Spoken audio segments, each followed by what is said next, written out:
কম বেশি তো আমরা আলুর পরোটা সবাই খুব ভালোবাসি, তাই না? তো আজকে তোমাদের সাথে একটুখানি শেয়ার করে দিলাম মা কিভাবে আলুর পরোটা করে। তো প্রথম থেকে তো আমি শেয়ার করতে পারিনি, লাস্টের দিকে তোমাদেরকে শেয়ার করেছি আর বলেও দিলাম। সেটা হচ্ছে প্রথমে মা আলু সিদ্ধ করে নিয়েছে আর কড়াইতে তেল দিয়ে দিয়েছে।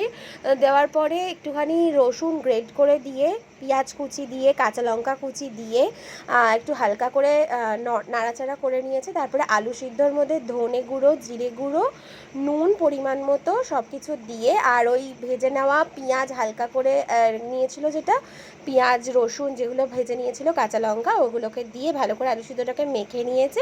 দেন মানে লেচি করে নিয়েছে আটা মেখে সুন্দর করে, তারপরে ওর মধ্যে পুরটা স্টাফ করে দিয়ে আর সুন্দর করে দেখতেই পাচ্ছ লাল লাল করে ভেজে নিয়েছে। আর আলুর পরোটা এইভাবেই রেডি। যদি পারি নেক্সট টাইম যখন পুরোটা করবে মা, প্রথম থেকে তোমাদের সাথে শেয়ার করব।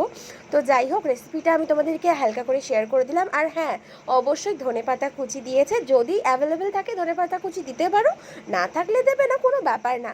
আর এইভাবে সুন্দর করে আলুর পরোটা করে তোমরা খেয়ে দেখো, আর অবশ্যই শেয়ার করো কেমন লাগছে। আমার তো দুর্দান্ত লাগে মায়ের হাতে আলুর পরোটা। তোমাদের কেমন লাগলো আর রেসিপিটা কেমন লাগলো অবশ্যই কিন্তু শেয়ার করতে ভুলো না।